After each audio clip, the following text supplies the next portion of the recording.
트럼프 정부의 정책에 따라 대한민국은 매우 중요한 안보에 기로해 놓은 상태입니다. 그런데 트럼프 정부의 안보 핵심 인사와 정책의 방향은 오히려 대한민국의 기회가 된다는데 이를 종합해 보겠습니다. 현재 도널드 트럼프 대통령이 국가별로 내놓은 관세 협상에서 한국은 25%의 관세가 추가될 걸로 보입니다. 특히 트럼프 대통령은 한국과 일본을 콕 집어서 부자 나라가 돈을 많이 지불해야 한다고 주장했습니다. 여기에 더해 트럼프 대통령은 회의 도중 미국이 한국을 재건했는데도 한국은 공짜로 미군을 사용한다면서 약 10조 원의 방위비를 부담해야 한다고 했으며 이는 현재보다 약 10배의 방위비로 추산되고 있습니다. 한국의 이러한 모습에 일부 일본 극우 언론에서는 한국은 아무것도 협상 안 한 결과라고 조롱했는데요. 이재명 정부가 넋놓고 가만히 있는 바람에 관세를 두드려 맞았고 트럼프에 찍혔다는 겁니다. 하지만 실제 일본 대부분의 언론과 대중 여론은 일본 극우와는 정반대의 반응인데요. 일본에서는 이시바 트럼프의 정상회담이 2차례나 있었고 고위급 회담까지 총 7번을 만났는데 오히려 관세 25%를 맞아 한국과 똑같은 관세를 부담하게 되어 애초에 바뀐 게 없다는 겁니다. 한국은 한 번도 제대로 협상을 안 했으나 25%, 일본은 7번이나 만났어도 25%라며 똑같다는 거죠. 게다가 한국 방위비를 10조 원 받겠다는 말에 일본도 이에 대해 크게 우려하고 있습니다. 주일미군이 있기 때문에 일본한테 오히려 더 뜯어갈 수도 있다는 걱정이 앞서는 상태입니다. 따라서 동맹을 상대로 사실상 갈취가 아니냐는 비판도 나오는 가운데 한국의 협상 카드가 나왔는데요. 바로 대한민국의 전시 전자권을 미국으로부터 넘겨받는 것을 협상 카드로 제시했다는 겁니다. 관세 협상과 더불어 한국이 원하는 것은 전시 전자권에 관한 것으로 미국조차 다소 놀란 것인데요. 국내 소식통에 따르면 미국이 방위비 인상을 원하니 한국은 전시전자권 환수를 교환하는 것으로 대한민국의 자주국방을 위한 수건 사업을 이번 협상을 통해서 이뤄내자는 의미입니다. 그런데 더욱 놀라운 것은 트럼프 정부에서 이에 대해 긍정적으로 나올 가능성이 크다는 점입니다. 바로 트럼프의 안보 정책 담당 서열 3위인 엘브리지 콜비는 앞서 한국의 전시전자권 환수를 지지했습니다. 그는 미국은 대한민국의 자주국방을 지지하며 한국의 국방이 더욱 강화되길 원하고 있습니다. 실제 트럼프 정부 때 미사일 지침 해제를 2번이나 실시하면서 현무5가 탄력을 받은 바 있는 것이죠. 따라서 이러한 전시전자권 환수를 트럼프 정부에서도 원하는 카드라고 할 수 있으며 동시에 대한민국 정부가 수건사업인 자주국방을 이뤄내는 작업이 완성될 수도 있습니다. 정부에서 공식 확인된 바가 없습니다만 위성락 안보실장이 이런 작업을 진행한다면 트럼프 정부의 맥락과 크게 상이하지 않기 때문에 적절한 카드라고도 판단되는 것이죠. 어디서 많이 보던 장면 같기도 한데 오바마 대통령이 절대 허락하지 않았던 한국의 미사일 지침 해제를 트럼프는 1, 2 때 2번이나 해줬습니다. 미국 돈만 덜 들어간다면 한국의 전자권 환수보다 관세 더 받는 게 낫다고 생각하므로 이런 기회를 노려야 합니다. 일각에서는 이 가운데 주한미군이 감축된다면 한국의 안보가 위태로워질 것이라는 의견도 나오는데요. 그러나 앞서 논의한 서열 3위 엘브리지 콜비는 이미 한국의 독자적 핵무장까지 주장한 바 있습니다. 미국이 한국을 지켜줄 수만은 없다는 트럼프 정부의 기조 가운데 핵무장도 허락할 수 있다는 겁니다. 실제 이러한 분위기는 트럼프 대통령 당선 전부터 논의된 바 있으며 매우 구체적인 말이 나왔죠. Now he is a nuclear power, but we get along. I think you'll be happy to see him coming back. 인터뷰에서 볼 수 있듯이 트럼프는 2002년 정한 미국에서 나온 비핵화 원칙 개념을 무시한 것입니다. 바이든은 한국에서 워싱턴 선언을 통해서 영구적으로 핵을 보유할 수 없다고 했지만 트럼프 정부 들어서 이러한 맥락이 정면으로 반박되면서 새로운 국면에 들어갔습니다. 게다가 트럼프 측근에서는 한국의 핵무장을 노골적으로 언급했는데 이 내용에 따라서 주변국은 크게 긴장하고 있는데 그 내용은 실제 매우 큰 충격을 더하고 있습니다. 일단 미국 뉴욕타임즈는 이러한 트럼프의 흐름에 대해서 한국 핵무장에 관한 기사를 대놓고 내놨습니다. 한국은 해구산이 아니라 자신들만의 그것, 자체 핵무장을 원한다는 기사였으며 이번 중국에서 한국에 대한 핵무기 금지 발언은 특히 트럼프 정부와도 매우 관계가 깊다고 합니다. 중국에서 돈 쓰기 싫어하는 트럼프가 대통령이 되었기 때문에 한국 핵무장 가능성을 느껴봅니다.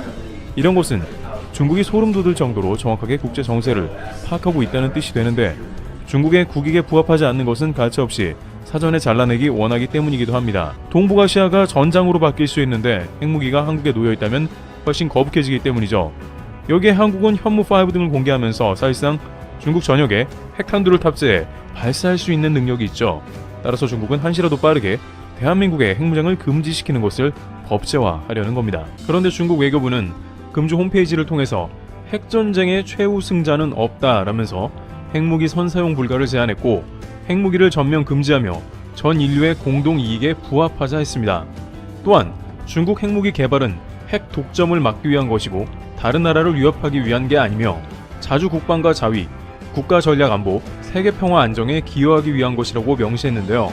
그러면서 정작 한국은 NPT 핵 확산 금지 조약 6조를 이행하는 실질적 조치를 해야 한다고 했습니다. 한국이 군사 강국으로 발돋움하는 것을 경계하는 멘트가 잦아지고 있으며 한반도를 주시한다고 말합니다.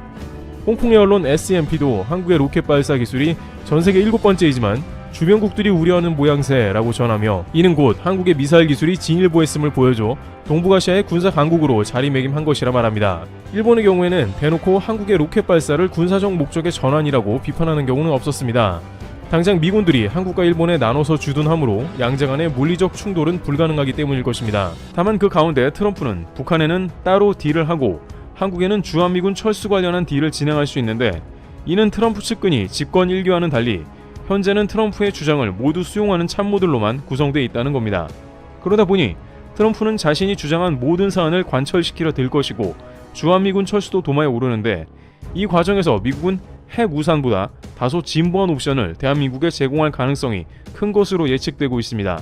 실제 한국의 핵무기를 보유하지 않더라도 미국의 핵무기를 한국 내에 배치하는 방안도 고려해야 될 뿐만 아니라 한국 내에서 미국과 협의 시에 곧바로 핵무기를 생산할 수 있는 잠재적 핵무장 상태로 들어갈 수 있다는 것입니다. 실제 트럼프는 한국의 미사일 지침 해제를 거의 모두 실행해준 인물로 한국의 국방력 강화를 지시했습니다. 한국의 국방력이 강화되어야 미국에서도 돈을 아낄 수 있다는 비즈니스적 논리가 대거 들어간 것입니다. 다른 대통령은 한국이 다른 주머니를 찰까봐 용인 안 했으나 트럼프는 한국 핵무장까지도 용인할 것이라는 해석입니다. 실제 이 과정에서 트럼프는 김정은과 한국의 주한미군 철수에 관한 딜을 할 수 있다는 말도 나왔습니다. 미 주요 매체인 워싱턴 포스트에서 과거 트럼프 대통령이 김정은 위원장과 두 차례 회담을 가졌으며 북한과 문제를 직접 해결하는 것은 트럼프의 주요 관심사였다며 관련된 보도를 제기했습니다. 특히 트럼프 대통령의 경우 한국이 방위비를 GDP 2.7% 정도 부담하고 있는 높은 수준이며 이는 나토의 평균보다 월등하게 높지만 트럼프는 비즈니스 논리로 이는 생각지도 않는다는 겁니다. 따라서 앞으로 트럼프가 대통령의 집권 시 사실상 미군 주둔을 철수할 조건만 찾게 된다는 뜻입니다. 또한 김정은 위원장도 트럼프 대통령과 대화에서 북한에 달러를 공급할 실마리를 찾으려 할 것이기에 트럼프가 당선되어 주한미군 철수 카드를 들고 온다면 탑다운 방식의 빅딜이 생길 수도 있다고 전망했습니다. 실제 미국 트럼프 정부에서 백악관 국가안보보좌관을 지낸 허버트 전 보좌관은 트럼프 전 대통령이 당선되면 북한 김정은과 브로맨스를 하려고 애를 쓸 것이라 답했습니다. 허버튼 보좌관에 따르면 트럼프 대통령 당선 시 김정은은 트럼프한테 제안할 거래가 있다라고 말할 것이며 김 위원장이 트럼프 전 대통령에게 다음과 같은 충격적인 제안을 할 것으로 판단했습니다. 미군이 한반도에서 철수하는 대신에 내가 핵무기 몇 개만 갖게 해주면 된다. 그런 다음 나는 장거리 탄도미사일 프로그램을 중단하면서 핵 프로그램을 제한할 것이라고 말할 것이며 이는 이미 한 번 둘이 만나서 비슷한 이야기를 주고받았고 그에 관한 연장선일 수 있다는 겁니다. 실제 하노이 회담 때 이러한 비슷한 핵 관련 딜이 오갔지만 끝내 참모들 반대로 무산되었습니다. 당시 트럼프는 북한이 핵 개발을 제한한다더라 라고 했지만 폼페이오 국무장관 등은 너무 낮은 수준의 핵 개발 제한이라서 북한이 조삼모사식으로 속이려 했다는 식이라 트럼프를 말렸습니다. 결국 하노이 회담은 결렬되었는데 이제 트럼프 재집권 뒤에 북한에서 이를 다시 노린다는 것이죠. 게다가 트럼프는 주한미군까지 철수시키려고 하니 북한은 더욱더 절호의 기회를 맞은 셈인 겁니다. 보좌관에 따르면 결국 김정은이 원하는 것은 고립을 깨는 것이 그 주요 내용이라면서 러시아는 북한이 필요로 하는 에너지를 공급하면서 김정은을 돕고 있는 모양새라고 하며 반대로 북한은 러시아의 군사적 기술적 지원을 대가로 수백만 발의 포탄을 러시아에 공급했다는 겁니다. 그러나 북한도 한계가 있기 때문에 결국 원활한 달러 공급을 위해 미국 제재를 푸는 게 급선무이며 트럼프와 딜을 성공시켜 달러 송금이 가능해지는 그 시점을 위해서 김정은의 탑다운 제안이 나온다는 것이죠. 하지만 결국 복잡한 딜의 반대급부로 대한민국의 핵무장을 용인할 수밖에 없다는 말이 나온 것입니다. 일단 한국 핵무장 관련해 가장 골치가 아픈 것은 현재 미국의 민주당이라고 전해지고 있습니다. 민주당은 오바마 때부터 바이든, 해리스 현재 부통령까지 한국의 비핵화를 고수하며 계승하고 있습니다. 따라서 한국 핵무장과는 가장 거리가 먼 정권이며 어떻게든 동북아시아의 핵무장을 해제시키려고 하죠. 하지만 러시아의 이러한 계획이 여전히 존재할 가능성이 크다는 것은 미국의 우려대로 일이 돌아간다는 겁니다. 미국 싱크탱크는 예전부터 러시아의 핵무기 사용이 한반도에 영향을 끼칠 수 있다고 경고했으며 한국이 핵무장을 하지 않는 한 러시아는 선제 타격으로 다양한 동맹을 공격할 수 있다는 주장을 했습니다. 결국 미국에서는 한국이 자체적으로 핵무장을 하지 않으면 한국을 보호할 수 없다는 결론이 났습니다. 하지만 미국 민주당은 무슨 이유에서인지 절대 한국의 핵무장을 용인하지 않는다고 버티고 있는 상황이었죠. 그러나 러시아의 이런 기밀 문서가 나온 이상 미국에서도 더 이상 한국 핵무장을 미룰 수 없는 처지가 되었는데요. 영국 이코노미스트는 기사를 통해 만약 한국이 핵무장을 하면 무슨 일이 생길까라고 말한 뒤에 일단 한국은 기술적으로 핵무장할 기술을 가졌고 그것은 단 1년이면 충분하다고 판단했습니다. 그들은 핵이 없으면서도 잠수함 발사 탄도미사일 SLBM을 개발한 건 한국이 유일하다고 말하면서 이것이 의미하는 바는 허락 사인만 떨어진다면 한국은 즉시 핵무기를 생산할 수 있다는 겁니다. 한국의 핵기술은 원전 수출에서 증명되었듯 세계적이며 원전 26기에서 나오는 사용 후 핵연료 이용이 가능하다는 겁니다. 그러면서 이코노미스트는 한국의 최대 쟁점인 미국의 허락을 어떻게 얻을 건지에 대해 조명했는데요. 미국은 해구산 옵션 등을 한국에 제공한다고 하지만 트럼프는 한국에 대해 호의적이지 않다고 말합니다. 그런데 바로 그것이 한국을 핵무장으로 연결하며 전 세계에서 보호받을 수 있다고 지적하는데요. 실제 미국의 트럼프 전 국가안보보좌관인 맷 마스터는 자신의 자서전에서 트럼프 한국 관련 놀라운 발언을 했는데 그는 트럼프는 한국이라는 단어만 들어도 항상 화를 냈다라면서 한국을 싫어했다고 말합니다. 트럼프는 한국은 FTA로 미국의 일자리를 빼앗았으며 그들은 국방 무임승차를 하고 있다라는 게 골자였으며 항상 한국에서 방위비를 이자까지 모두 받아내거나 아니면 주한미군 철수를 해야 한다고 말했다는 겁니다. 또 트럼프는 시진핑에게 한미연합훈련은 돈 낭비라면서 중국이 듣기 좋아할 말을 했다는 것이죠.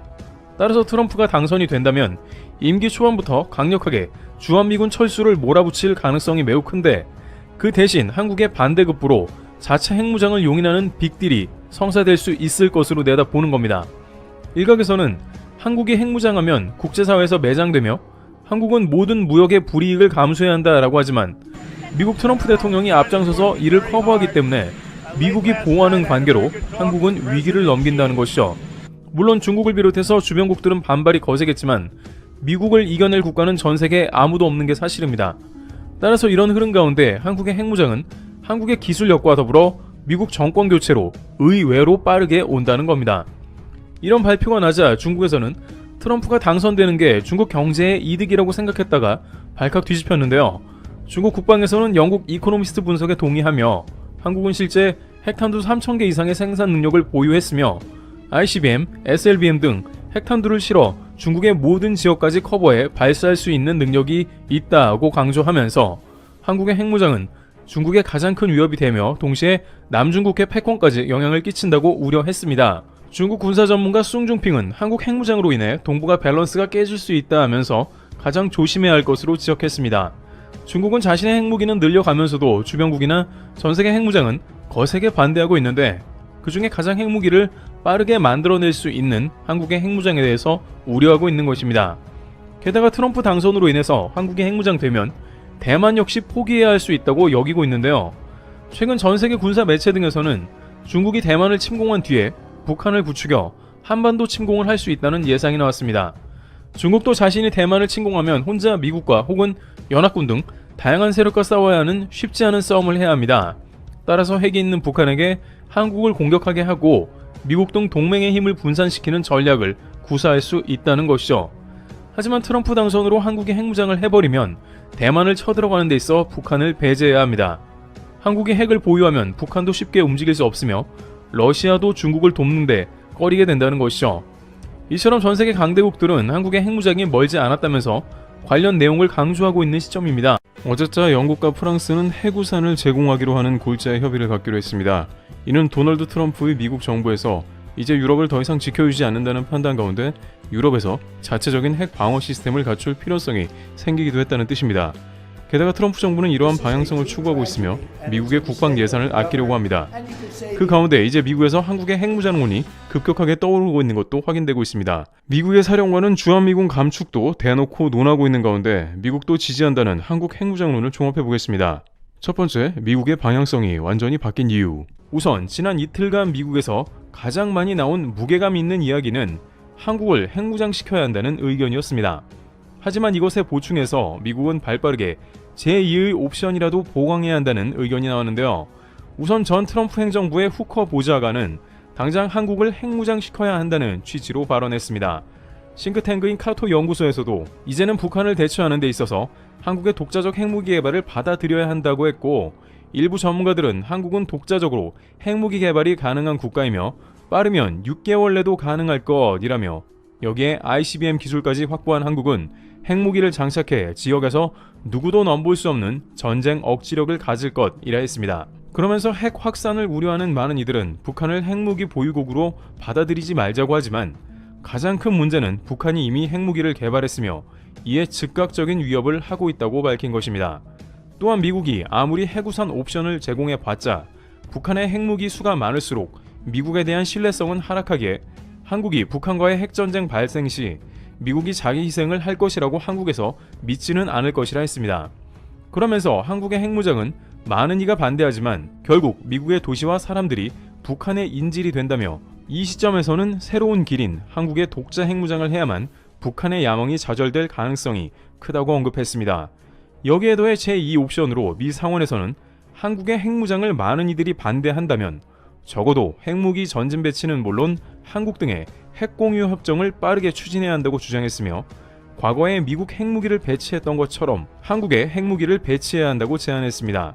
미 상원 군사위의 위커 의원에 따르면 국방 예산의 75조 원 증액이 한국과 관련되어야 한다면서, 이는 한국의 핵무기 배치를 논하는 것이라면서 한국에 빠르게 핵이 가야 한다고 강조하고 있습니다. 미 상원 공화당 간사 로저 위커 의원은 트럼프 행정부가 들어선다면 이를 강력히 추진할 걸로 보이며, 특히 이번 국방수권법 개정안에 한반도 관련 대북 억제력을 키우는데 중점을 두자고 강조했습니다.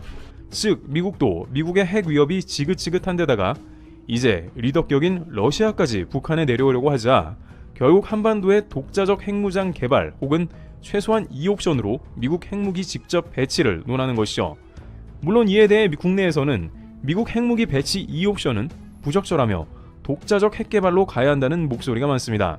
미국에서 핵무기가 배치되면 결국은 그것은 미국의 것이기에 한국이 직접 통제하는 수단을 원하고 있는 것입니다. 하지만 여기서 볼 수 있는 것은 이제 미국도 그만큼 급하고 한국 상황을 더 이상 넘기려 하지 않는다는 뜻입니다. 결정적으로 미국은 2-3년 내 중국에서 대만 점령에 대한 야욕이 드러날 수 있는 점을 우려하고 있습니다. 만약 중국이 대만을 침공하게 된다면 미국의 전선이 분산되면서 한국이 위험한 상황에 놓일 수 있습니다. 바로 이때 한국이 핵을 보유하고 있다면 많은 적국들은 한국을 절대 공격하지 못하며 미국은 대만에 집중할 수 있죠. 따라서 미국 입장에서는 중러가 도사리는 가장 위험한 아시아 지역에서 한국의 핵무장은 이제 오히려 미국의 패권을 지키기 위한 필수 요소가 되고 있다는 주장이 나오고 있는 겁니다. 두 번째, 푸틴, 한국 핵무장 가속화. 러시아는 가만히 보면 한국을 돕고 있는 격이다. 한국은 엄청난 것을 갖추게 되었기 때문이다. 현재 중국 관영에서는 러시아의 계속된 돌발 행동이 오히려 한국을 크게 돕고 있다는 말이 나왔으며, 미 의회 및 군사계에서 한국의 뜻밖의 초대형 조치를 통해 군사 대국화가 완성된다는 말도 나왔는데요.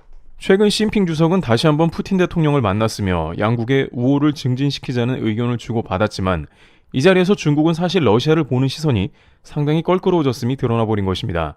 실제 오늘자 러시아 하원에서는 북러의 포괄적 전략적 동반자 관계 조약의 비준이 있었으며, 이는 앞서 한러 수교 30주년을 맞아 러시아와 한국이 건설적 상호 보완적 동반자 관계를 선언했는데, 불과 몇 년 뒤 러시아와 북한이 포괄적 전략자 동반자 협정을 하게 되는 정세가 될 줄은 몰랐던 것입니다.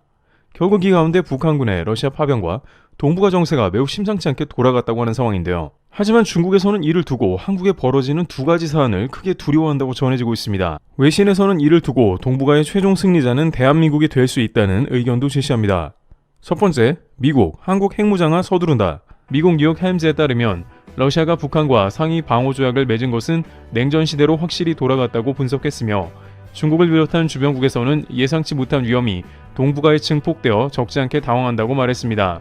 특히 러시아는 이번 우크라이나전에서 이런 현대에서 실제 큰 전쟁을 일으키는 국가라고 언급하면서 러시아가 한반도로 군사를 들일 길을 열어놨기 때문에 무슨 위협이 될지 모른다며 매우 큰 우려를 했습니다. 일단은 현재 북한의 뒤를 봐주는 국가가 원래는 중국이었는데 중국이 몸을 사리면서 빠졌습니다. 북한은 중국의 거의 모든 무역을 의지하고 있는데 중국이 최근 물품을 잘 보내주지 않는다는 거였습니다. 소식통에 따르면 신의주 등에 통관되는 중국의 물건이 막혀서 들어가지 못하고 있는 상황입니다. 이는 중국 해관에서 북한에 들어가는 물건을 검열을 강화해 묶어두고 있다는 뜻입니다. 실제 중국에서는 이런 러시아와 북한의 동맹이 매우 시기가 좋지 않다고 판단하고 있습니다. 현재 중국은 서방의 경제 제재로 인해서 이제는 더 이상 버티질 못하고 정책 전환을 앞두고 있습니다. 중국 전인대 혹은 삼중전 등 공산당의 큰 행사에서 등소평의 도각양회로 전환 발표를 앞두고 있는데 갑작스럽게 자신들의 동맹인 러시아와 북한의 돌발 행동으로 인해서 서방의 경계가 심해졌다는 것이죠. 이런 상황에서 중국이 서방과 잘해보자고 손을 내밀어봤자 시선을 곱게 줄 리가 없다는 겁니다. 그러다 보니 미국이 하고 있는 북한 제재를 중국이 어느 정도 종주하면서 북한 제재를 하는 것이죠. 사면 초과인 북한은 코로나 이후 처참한 경제에 더해 더욱더 살아날 구멍이 막막해진 상황이 된 것이죠. 그러다 보니 북한은 살기 위해 러시아와 긴밀을 졌고 계속해서 러시아의 군사 지원을 해오고 있었던 것이며 이제 푸틴이 직접 평양에 와서 상호 조약을 맺으니 북한 입장에서는 가슴을 쓸어내리게 된 것입니다. 러시아는 어차피 서방의 제재를 강력히 받고 있으며 전쟁 중이라 북한과 무역하는데 거리낌이 없습니다. 따라서 앞으로 북한은 중국이 아닌 러시아와 많은 무역과 군사 교류가 있을 것으로 판단하는 것이죠. 또한 러시아 쪽에서 노리는 것은 이번 일로 인해서 미국을 더욱 위협하게 되었다는 점입니다. 러시아는 북한이 핵탄두를 장착하고 장거리 미사일을 정밀하게 발사할 수 있는 기술을 넘겨줄 수 있습니다. 이는 미국 본토에 핵무기의 위협이 가까워짐을 뜻하기 때문에 러시아는 이런 수를 노린 것입니다. 결국 북러 간 상호 간에 충분히 주고받는 이익이 넘치기 때문에 이런 조약이 발동된 상황인 것이죠. 러시아의 국방부와 북한 간의 이러한 조약은 몇 달 전부터 사실상 체결이 된 상황이었을 것이며 실제 푸틴은 평양에 온 지 하루 만에 떠났고 김정은 위원장과 친분만 과시한 모습이었습니다. 미국에서 북러 동맹은 예상은 했지만 상위 방위 조약 같은 굉장히 과감한 조약이 나올 줄은 몰랐다는 것입니다. 미국 일각에서는 주한미군 철수설까지 도는 상황이었지만 이번 러시아 조치로 인해서 더욱더 한국의 안보는 물론이며 동북아시아 전체의 방어를 더욱 신경 써야 하는 상황이 된 것인데요. 그는 기자회견에서 다소 상기되며 다급한 목소리로 한국에 관한 발언을 이어갔습니다. 보통 푸틴 대통령이 이렇게 곧바로 해당 이슈에 관해서 답변하는 경우는 매우 드물다고 하는데요. 푸틴 대통령은 보좌진에 한국에서 살상 무기를 우크라이나에 보낼 수 있다라는 말을 들었던 것입니다. 그래서 그는 그렇다면 한국 정부가 기뻐하지 않는 일들이 벌어질 수 있다라며 다급하게 말했습니다. 하지만 전문가들은 푸틴이 저렇게 당황해서 빠르게 답변하는 것은 처음 보았다는 의견을 제기했는데요. 이에 관해서 소식통들은 러시아 내부에서조차 북러 조약을 크게 우려했다는 말이 나옵니다. 크게 이유는 두 가지라고 하는데 첫 번째는 바로 한국의 무기 투입으로 손해가 크기 때문입니다. 북한의 무기는 러시아가 들여오더라도 70%가량 정비가 필요하고 분량이 대다수입니다만 한국의 무기는 신식에다가 구식이라고 하더라도 우크라이나가 잘 써먹을 수가 있습니다. 예를 들어 한국은 러시아의 불금 사업 때 받은 T-80U 등의 탱크를 곧바로 우크라이나에 투입시킬 수 있고 이 탱크들은 한국에서는 유지 보수가 어려우나 러시아 전장에서는 유리하게 활용될 수 있습니다. 우크라이나는 이미 러시아 무기를 많이 사용하기에 러시아 탱크는 활용하기가 매우 좋다는 겁니다. 또한 현무원이나 에이테크스 같은 현재 한국 전략자산이 아닌 퇴역들도 투입이 가능합니다. 한국 입장에서는 여러가지 퇴역 장비를 전선에 투입시키면서 러시아를 위협할 수 있습니다. 여기에 K방산의 우수성은 말할 필요가 없는데 미국제에 더해 한국 무기가 들어가면 화력이 2배가 되죠. 현재 전선에 하이마스가 위력을 떨치고 있는데 여기에 천무2 같은 다연장 로켓이 들어간다면 러시아 입장에서는 이제 몇몇 라인에서 다시 우크라이나에 밀려나갈 수 있음을 직감한 것입니다. 실제 한국의 무기들은 러시아 전쟁에서 실제로 아직은 투입되지 않고 있는 모습을 보이고 있어서 더욱더 파악이 안 될 뿐만 아니라 러시아 내부에서 분명한 실수라고 파악하는 이유인 것이죠. 여기에 미국에서 트럼프 정부가 들어서며 한국에 핵무장할 빌미를 주게 되어버린 겁니다. 현재 미국 경합주 10곳에서 모두 트럼프가 우세하여 당선 가능성이 올라갔는데 주한미군 문제를 골치 아파하며 대신 핵무장을 시키자는 의견이 트럼프 참모 쪽에 훨씬 많이 있는 상황입니다. 하지만 명분이 없었지만 미국은 러시아를 가장 경계하므로 한국의 핵무장 가능성이 훨씬 열렸다는 의견이 나옵니다. 결국 한국 핵무장은 러시아의 조약으로 완성된다는 말이 나오고 중국도 반대할 처지가 못 되므로 러시아의 이번 조약이 중대한 실수였다는 것과 한국 입장에서는 핵무장으로 갈 수 있는 길이라는 겁니다. 또 하나는 한국과 경제적인 문제로 앞으로 협력이 매우 어려워질 수 있다는 점이 있습니다. 한국은 의리를 지키며 IMF 때에도 유일하게 남아 러시아를 지켰지만 이제는 얘기가 달라집니다. 북한과 조약을 맺었기 때문에 러시아는 미국의 제재를 오랫동안 받게 될 것이 분명해졌습니다. 따라서 가장 투명하고 배신하지 않는 한국과 경제협력을 갖는다는 것은 사실상 불가능해진 것입니다. 그러다 보니 러시아 내부에서는 이번 북로 조약을 굉장히 우려하는 의견도 상당했다고 하며 한국이 직접 우크라이나에 살상무기를 지원한다고 하자 푸틴은 다급하게 이에 대해 운을 띄운 것입니다. 푸틴은 단순히 북한을 누군가 침공했을 때의 이야기라면서 한국은 북한을 침공할 계획이 없다고 얼버무렸습니다. 결국 중국 입장에서 가장 신경 쓰이는 것은 한반도가 이로 인해 핵무장될 수 있다는 점입니다. 안 그래도 한국은 북한의 위험이 있었는데 러시아까지 더해지면 정말 핵이 필요한 상황이 되는 겁니다. 한국에 핵이 생긴다면 중국은 태평양 전략에 있어서 상당한 차질을 빚게 되므로 러시아 행동이 못마땅하며 이로 인해서 동북아에서 가장 군사력을 압도하는 주체가 한국이 됨을 두려워한다는 것입니다. 두 번째, K방산, 중국을 완전히 밀어낼 것. 중국이 또 하나 우려하는 것은 이번 사태로 인해서 한국의 방산 물꼬가 대거 트일 것이라는 점입니다. 실제 폴란드에서는 금주 한국의 폴란드 대통령이 등장해 직접 한국 무기 5조 원 구매를 현찰로 희망했습니다. 심지어 질질 끌고 있던 K2 전차 구매도 올해 안으로 모두 마무리하는 것으로 대략적 아웃라인을 잡았습니다. 그런데 문제는 폴란드를 제외한 유럽 전역은 물론 동남아 전체로 이것이 퍼져나갈 수 있다는 점입니다. 영국의 제인스는 천무2와 K2 전차가 전세계 점유율 1위를 기록할 것으로 내다보기도 했습니다. 중국의 경제가 신음하는 가운데 방산에서 수출을 늘려가고자 하는 중국의 적색 경보가 울린 것이죠. 따라서 중국은 한국 방산에 대한 경계를 강화하고 관련 기사를 관영일보 등에 쏟아놓고 있는 상황인데요. 일단 중국은 최근 K9 전세계 점유율 1위에 대해 맹렬하게 비판하는 기사를 제기했습니다. 인도가 최근 중국 국경에 백문을 들여오려는 시도를 하면서 심기가 불편해진 것도 있으며 최근 호주에서 K9 사격 시험이 훌륭하게 마무리되며 이것에 자극받은 것으로도 보입니다만 그들은 근본적으로 한국의 K9이 전세계 자주포 최고 점유율을 달성하는 걸 저지하고자 합니다. 그러면서 한국의 국지전에서도 한국 자주포가 쓸모없었다는 기사를 내보내며 비난했는데요. 중국 군사매체는 K9 자주포가 2010년 연평도 폭격 사건에 등장했지만 K9 자주포가 교전 중 고장이 났으며 북한군의 폭격을 제압하지 못했다는 주장을 전개했습니다. 여기에 K9은 대부분 수입 부품이라 더욱 유지 보수와 정비가 어렵다는 발언을 더했습니다. 국산화율이 82%가 넘은 K9인데 스펙도 파악을 안하고 기사를 올리는 상황이죠. 그럼에도 계속해서 이렇게 K9에 대한 부정적인 뉴스를 내고 흠집을 내려는 시도를 하는 상황인데요. 특히나 베트남에 한국의 자주포 K9이 중국과 베트남 국경에 배치될 수 있다는 소식이 들려오면서 인도와 더불어 두 군데의 국경에 K9이 배치되는 짜증나는 상황도 맞을 수 있기 때문입니다. 그런데 최근에는 중국이 한국의 기술 이전 수출에 대해서 이례적인 경고를 하고 나섰습니다. 기술 빼가기 선수인 중국이 한국 보고 그러다가 기술 유출돼서 방산 망한다며 경고를 하고 나선 것입니다. 중국 매체 인민망은 한국의 무기 수출이 신기록을 세웠다는 기사를 내면서 동시에 그들은 한국의 무기 수출은 지속 가능하지 않을 수 있다는 취지의 의견을 제기했습니다. 그러면서 2023년 한국의 무기 수출액은 마이너스이며 방산 수출 장비가 단일하며 단순하다 지적했습니다. 특히 한국이 내세우는 FA-50 전투기는 대체 항공체며 앞으로 유럽에서 공동 개발한 전투기를 비롯해 대부분 미국산 F-35 전투기를 주로 도입할 것이라 한국산은 설 자리가 없다고 했습니다. 또한 중국은 이러한 비판이 자신들만의 생각이 아니라 나름 근거를 가졌다고 주장하는데요. 최근 폴란드 언론에서 한국의 FA-50을 비판하면서 유로파이터나 F-16 도입을 논하기도 했기 때문입니다. 그러면서도 한국은 폴란드에 FA-50 정비 공장을 세우고 기술을 이전하고 있다고 지적했습니다. 중국 관영에 따르면 폴란드는 한국에 발주를 하지만 대부분은 기술 이전 조건이라고 강조했습니다. 그러다 보면 한국의 기술이 폴란드에 그대로 카피될 가능성이 크지 않냐는 의견을 제기한 것입니다. 이는 다소 흥미로운 발언인데 기술 빼가기의 달인인 중국 입장에서 한국 행동이 이상했다는 겁니다. 만약 누군가 중국에 첨단 무기 공장을 세워주고 기술 이전을 해준다면 중국은 쌍수를 들고 환영할 것이며 한국과 같이 일부만 기술 이전을 해준다고 하더라도 중국은 기술을 빼내려고 혈안이 될 것이기 때문입니다. 실제 한국의 많은 산업군이 중국에 그런 식으로 카피를 당했고 엄청난 피해를 보기도 한 게 사실입니다. 중국 현지에 공장을 지으면 위험한 이유입니다.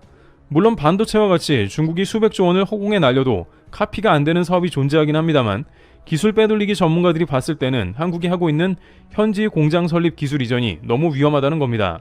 중국 군사 전문가 숭중핑을 비롯한 군사 채널에서는 한국의 수출 방식은 이해할 수 없다면서 대부분의 무기 수출국은 자신의 기술을 보호하고 비싼 가격에 판매를 하는 것이 일반적인데 한국은 무리한 수출 실적을 위해서 정부에서 대량의 보조금을 지급하는 것은 물론이거니와 상당한 기술 이전까지 이뤄지고 있다면서 이런 것은 결국 한국의 방산을 크게 약화시킨다고 진단했습니다. 하지만 이는 중국에서 단순히 K방산 수출이 안 되었으면 하고 질투를 보내는 것임이 곧 드러나게 된 상황인데요. 우선 군사업계에 따르면 한국의 현지 생산 수출로 인해서 기술이 유출되는 것은 상당히 어렵다고 합니다. 그 이유에 대해서 쉽게 얘기하자면 최근 폴란드에서 한국의 전차 생산이 쉽지 않다는 게 드러나고 있는데요. 왜냐하면 폴란드의 내공과 한국의 누적된 내공 자체가 엄청나게 차이가 나는 게 문제라는 겁니다. 한국은 폴란드의 핵심 기술을 제외하고 현대 로템 등이 K2 전차를 합작하는 생산 과정에 들어가고자 하지만 이렇게 기술을 이전시켜줄 때 반드시 필요한 조건은 폴란드도 공장 여건이 어느 정도 갖춰져야 한다는 겁니다. 다만 현재 중국의 주장은 K방산을 질투하면서 중동 국가 등의 중국의 방산을 어필하려는 시도로 파악되고 있으며 여기에 인도, 베트남, 호주 등 중국과 대치되는 국가에 항공 무기가 들어온다는 두려움을 보여주고 있습니다.